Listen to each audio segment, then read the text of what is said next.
ఒకప్పుడు రాజులు, కోటలు, బురుజులు, సత్రాలు, విశ్రాంతి సత్రాలు, అన్న సత్రాలు మొదలైన విశేషాలతో కళకళలాడిన ఆ నగరం రాజులు, రాజ్యాలు పోయినా, కోటలు, బురుజులు శిథిలమైన ప్రసిద్ధ పుణ్యక్షేత్రంగా మాత్రం ఠీవిగా నిలబడింది. జాంబవంతుడు ప్రతిష్ఠించిన శ్రీరాముడు, రామయ్య నడయాడిన స్థలం, హనుమంతుడు లేని రామాలయం, ఆంధ్ర అయోధ్యగా ప్రసిద్ధి చెందిన క్షేత్రం, ఏకశిలా నగరంగా ప్రసిద్ధి చెందిన నగరం, సీతా రామ లక్ష్మణులను ఒకే శిల మీద చెక్కిన అద్భుతం. మిగిలిన రామాలయాలకు భిన్నంగా రాత్రిపూట పండు వెన్నెల్లో జరిగే రాములోరి కళ్యాణం ఎన్నో చారిత్రక, మరెన్నో పౌరాణిక ఘట్టాలకు వేదిక, ప్రకృతి సోయగానికి నిలయం. పరమ భాగవతోత్తముడు పోతనామాత్యుల వారు కొంతకాలం నివసించిన ప్రదేశం. పోతన భాగవతం పుట్టిందిక్కడే, అదే ఒంటిమిట్ట క్షేత్రం. అసలు ఎక్కడా లేని విధంగా రాత్రిపూట పండు వెన్నెల్లో రాములోరి కళ్యాణం జరగడమేంటి? ఎందుకలా? అది కాకుండా ఏ రామాలయంలోనైనా హనుమంతుడు వెంటలేని రాముడుండడు. మరి ఇక్కడ రాముని వెంట హనుమంతుడు లేకపోవడానికి కారణమేంటి? అసలు ఆ క్షేత్రం ఒంటిమిట్ట అన్న పేరు వెనుక ఉన్న కథనమేంటి? ఈ విశేషాలన్నీ తెలుసుకోవాలంటే వీడియో ఎక్కడా స్కిప్ చేయకుండా ఎండ్ వరకు చూడండి. లైక్ చేయడం, కమెంట్ చేయడం మాత్రం మర్చిపోకండి. అలాగే ఇలాంటి విశేషాలు ఇంకా తెలుసుకోవాలంటే తప్పకుండా నా ఛానల్ ని సబ్స్క్రైబ్ చేసుకోండి. ఆ వెంటనే వచ్చే బెల్ బటన్ కూడా క్లిక్ చేసి ఆల్ నోటిఫికేషన్ మీద క్లిక్ చేస్తే నేనే కొత్త వీడియో చేసినా మీకు నోటిఫికేషన్ వచ్చేస్తుంది.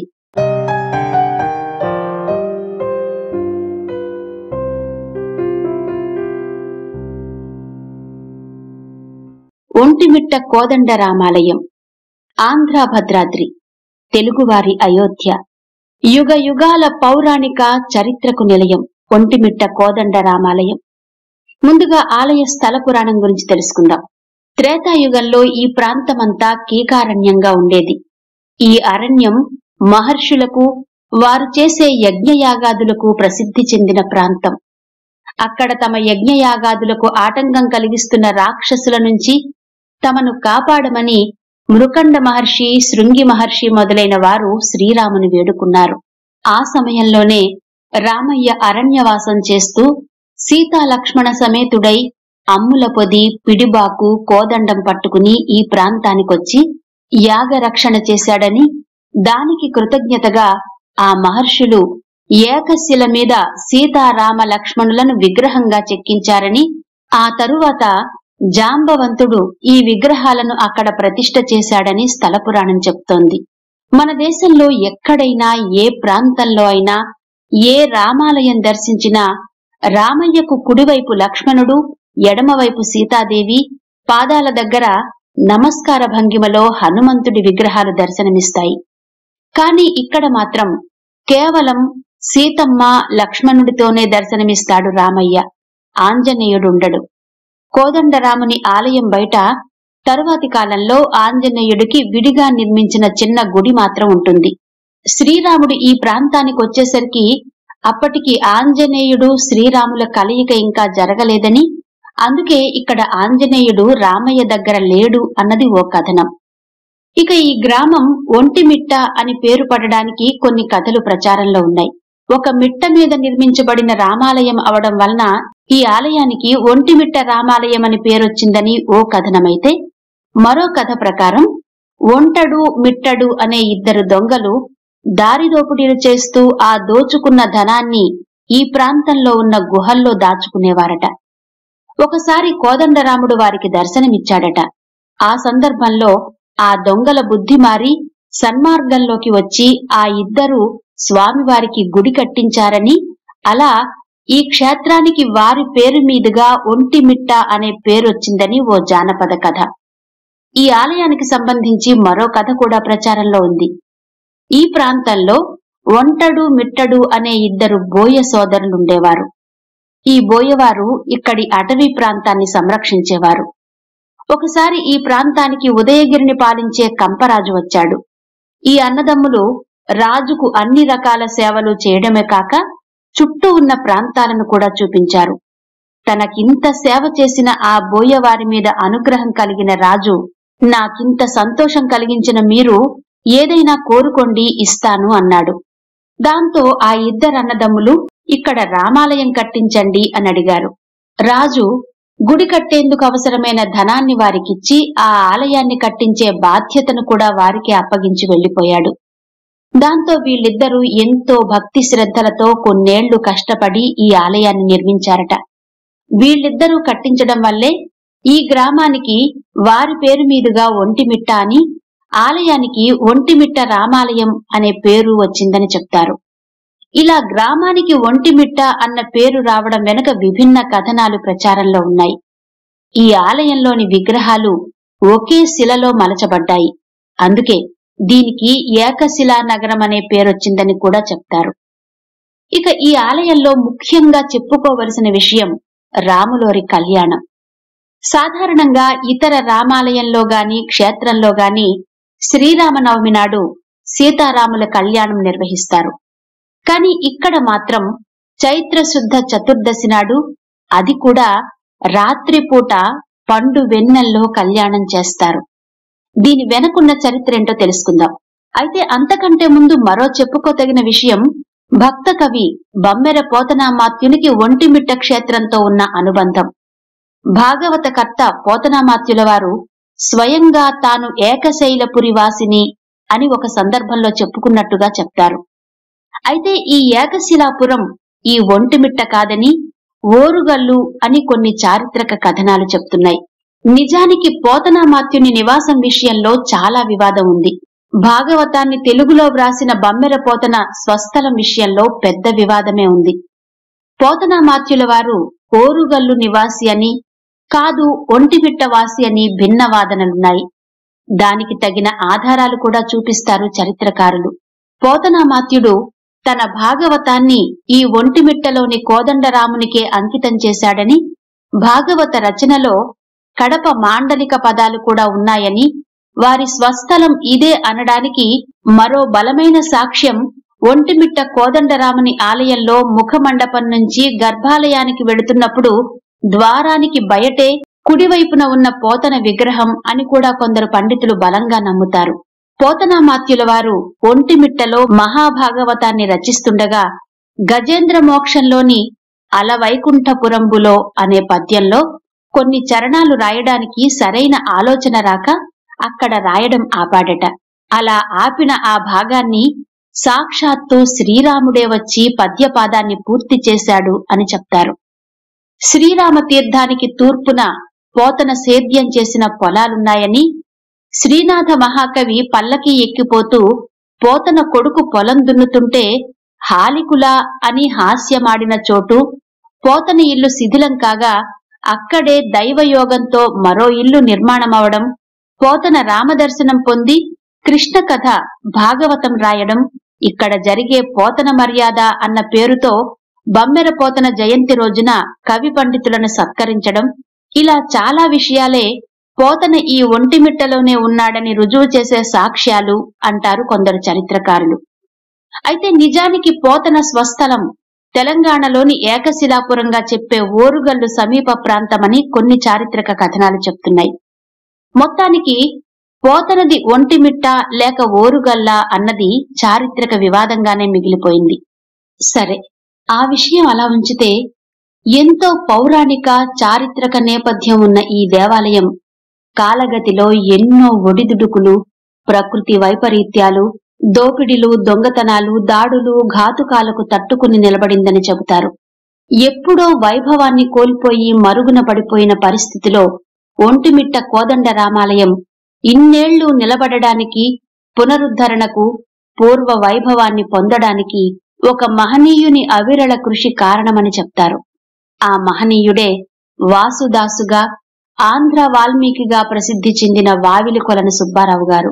భద్రాచలం శ్రీరామునికి రామదాసుకు ఉన్న అవినాభావ సంబంధమే ఒంటిమిట్ట కోదండరామునికి వాసుదాసుగా పేరుపడిన వావికొలను సుబ్బారావు గారికి ఉందని చెప్తారు పెద్దలు. వాల్మీకి రామాయణాన్ని తెలుగులోకి అనువదించి ఆంధ్ర వాల్మీకిగా పేరు పొందిన శ్రీ వావికొలను సుబ్బారావు రెవెన్యూ ఉద్యోగి. ఈయన తన ఉద్యోగానికి రాజీనామా చేసి తన జీవితాన్ని ఈ ఆలయ పునరుద్ధరణకి అంకితం చేశారట.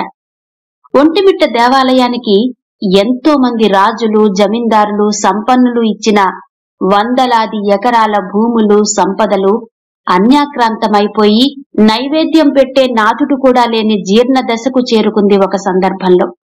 అలాంటి సమయంలో రామయ్య ప్రేరణతో వావికొలను సుబ్బారావు గారు ఒంటిమిట్టలో నివాసం ఏర్పరచుకుని రామాలయాన్ని పునరుద్ధరించడానికి అవిరళ కృషి చేసినట్టు చరిత్ర కథనాలు చెప్తున్నాయి. టెంకాయ చిప్పను చేతిలో పట్టుకుని దేశమంతా పాదయాత్రతో తిరిగి ఊరూరా బిచ్చమెత్తి లక్షలాది ధనాన్ని పోగు చేసి ఆలయాన్ని పునరుద్ధరించారు ఈయన.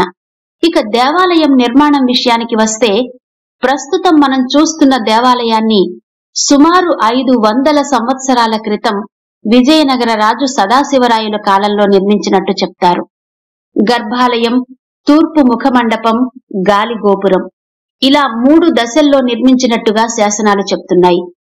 ఈ ఒంటిమిట్ట గ్రామంతో పాటు చుట్టుపక్కల మరికొన్ని గ్రామాలను కూడా అప్పటి ఆ ప్రాంత ప్రభువులు ఆలయానికి దానం చేసినట్టు శాసనాలు చెప్తున్నాయి. విజయనగర రాజులు కూడా ఈ ఆలయ అభివృద్ధిలో పాలు పంచుకున్నట్టు శాసనాధారం. ఒకప్పుడు ఈ క్షేత్రం ఎంతో మంది మహాకవులకు, కళాకారులకు నిలయంగా ఉండేది. ప్రౌఢదేవరాయల ఆస్థానంలోని అయ్యల తిప్పరాజు ఈ ప్రాంతీయుడే.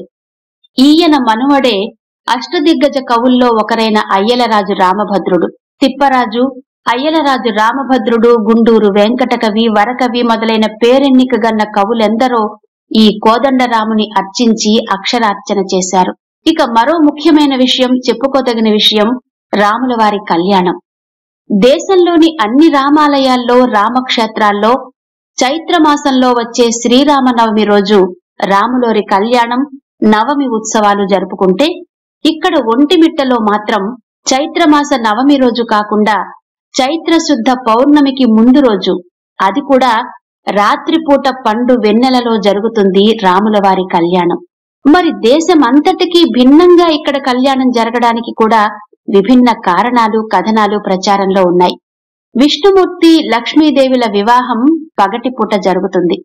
దాంతో తన సోదరి లక్ష్మీదేవి వివాహం తాను చూడలేకపోతున్నానని బాధపడ్డాడట రేరాజు చంద్రుడు.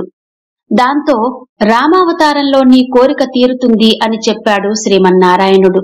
అందుకే ఈ ఆలయంలో నవమి రోజు కాకుండా చైత్రశుద్ధ పౌర్ణమి రోజు, అది కూడా రాత్రి సమయంలో సీతారాముల వివాహం జరుగుతుందని ఒక కథ ప్రచారంలో ఉంది.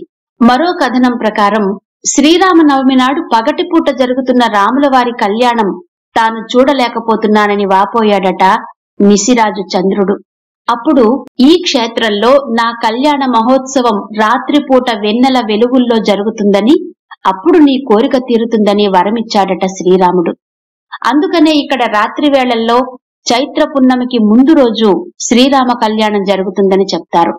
మరో కథనం ప్రకారం చంద్రవంశస్థులైన విజయనగర రాజులు తమ కుల దైవానికి తృప్తి కలిగేలా రాత్రిపూట కళ్యాణాన్ని జరిపించే ఆచారాన్ని మొదలుపెట్టారని కూడా చెప్తారు. రామాయణం ప్రకారం సీతారాముల వివాహం చైత్రమాసంలో ఉత్తర ఫల్గుని నక్షత్రంలో జరిగింది. ఒంటిమిట్టలో కూడా అదే రోజున కళ్యాణం చేయాలని విజయనగర సామ్రాజ్య నిర్మాతల్లో ఒకరైన బుక్కరాయలు నిర్ణయించారట. ఆనాడు అక్కడ జరిగిన తొలి కళ్యాణ మహోత్సవానికి ఉత్తర ఫల్గుని నక్షత్రం ఘడియలు రాత్రిపూట ఉండడంతో రాత్రి వేళలోనే కళ్యాణం జరిపించారు. అదే ఆనవాయితీగా ఆనాటి నుంచి నేటి వరకు రాత్రిపూట వెన్నెల వెలుగుల్లో స్వామివారి కళ్యాణం నిర్వహిస్తున్నారని మరో వాదన వినబడుతుంది. కారణం ఏదైనా ఇతర రామాలయాలకు భిన్నంగా ఒంటిమిట్టలో రాములోరి కళ్యాణం పున్నమి కాంతుల్లో జరగడం విశేషంగా చెప్పుకోవలసిన విషయం.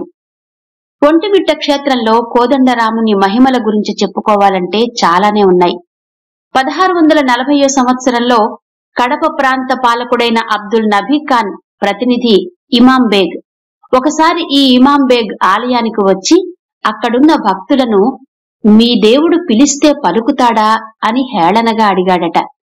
దానికి వారు చిత్తశుద్ధితో పిలిస్తే ఖచ్చితంగా పలుకుతాడు అని సమాధానం చెప్పారు. అప్పుడు ఆయన ఆలయ ద్వారం దగ్గరకు వెళ్లి 3 సార్లు రాముణ్ణి పిలిచారట. అందుకు ప్రతిగా 3 సార్లు ఓ అని సమాధానం వచ్చింది. దాంతో ఆయన స్వామివారి మహిమను గుర్తించి అప్పటికప్పుడే స్వామివారి భక్తుడిగా మారిపోయాడు. భక్తుల కోసం ఏదైనా చెయ్యాలని అక్కడ నీటి అవసరాల కోసం ఒక బావిని కూడా తవ్వించాడట ఇమాం. ఆ బావి ఆయన పేరు మీదే ఇమాం బేగ్ బావి అని ప్రసిద్ధి చెందింది. అప్పటి నుంచి ఎంతో మంది ముస్లిం భక్తులు కూడా ఈ ఆలయాన్ని, ఇమాం బేగ్ బావిని దర్శిస్తూ ఉంటారు. ఇక ఈ క్షేత్రానికి సంబంధించి మరో మహిమాన్వితమైన సంఘటన. ఇది 2 దశాబ్దాల క్రితం జరిగిన సంఘటనగా చెప్తారు. ఒంటిమిట్టకు పక్కనే ఉండే పల్లెలోని ఓబన్న అనే వ్యక్తి చిన్నతనం నుంచి రామకీర్తనలు పాడుకుంటూ గుడి దగ్గరే ఉండేవాడు. ఒకసారి అక్కడి వారు ఓబన్న అంటరానివాడు కాబట్టి ఆలయం లోపలికి రాకూడదని ఆలయం నుంచి గెంటివేశారు. దాంతో ఓబన్న సమీపంలోని చెరువు కట్ట దగ్గరకు వెళ్లి పాటలు పాడుకోవడం మొదలుపెట్టాడు. ఇలా ఉండగా మర్నాడు పూజారులు ఆలయం తలుపులు తీయగా విచిత్రంగా రామయ్య వారి విగ్రహం ఓబన్న కూర్చున్న వైపుకు తిరిగి ఉందట. దాంతో ఓబన్న భక్తికి మెచ్చి ఆయన పాటలను వినడానికే రాముడు ఆ వైపుకు తిరిగాడు అని తెలుసుకున్న ప్రజలు, ఆలయ పూజారులు ఓబన్నను తిరిగి ఆలయంలోకి తెచ్చిన తరువాతే విగ్రహం యథాస్థానానికొచ్చిందని ఓ కథనం. ఇక శిథిలావస్థకు చేరుకుని ప్రాభవాన్ని కోల్పోయిన ఈ ఆలయానికి పూర్వ వైభవాన్ని తీసుకొచ్చిన ఆంధ్ర వాల్మీకి వావికొలను సుబ్బారావు గారికి బైరాగుల రూపంలో రామలక్ష్మణులు దర్శనమిచ్చి స్ఫూర్తినిచ్చారని చెప్తారు. ఇలా కోదండరాముని మహిమల గురించి చెప్పుకోవాలంటే ఎన్నో కథనాలు వినబడతాయి. ఇక ఇక్కడ ఉన్న రామతీర్థం, ఈ ఆలయంలోని రామతీర్థాన్ని రాముడే స్వయంగా సీతమ్మ వారి కోసం ఏర్పాటు చేశాడని చెప్తారు. మొదట ఆ తీర్థాన్ని రామబుగ్గ అనేవారట. క్రమంగా అదే రామతీర్థమైందని చెప్తారు. బ్రహ్మోత్సవాల సమయంలో స్వామివారికి ఇక్కడే చక్రస్నానం వేడుకను నిర్వహించేవారు. ఆ తరువాత ఆలయానికి ఎదురుగా మరో పెద్ద నూతన పుష్కరిణి నిర్మాణం జరిగింది. ఇక ఇక్కడ జరిగే ఉత్సవాల విషయానికి వస్తే ఒంటిమిట్టలో ప్రతి సంవత్సరం చైత్రశుద్ధ నవమి నుండి బహుళ విధియ దాకా బ్రహ్మోత్సవాలు జరుగుతాయి. ఇక చతుర్దశి నాడు కళ్యాణం, పౌర్ణమి నాడు రథోత్సవం జరుగుతాయి.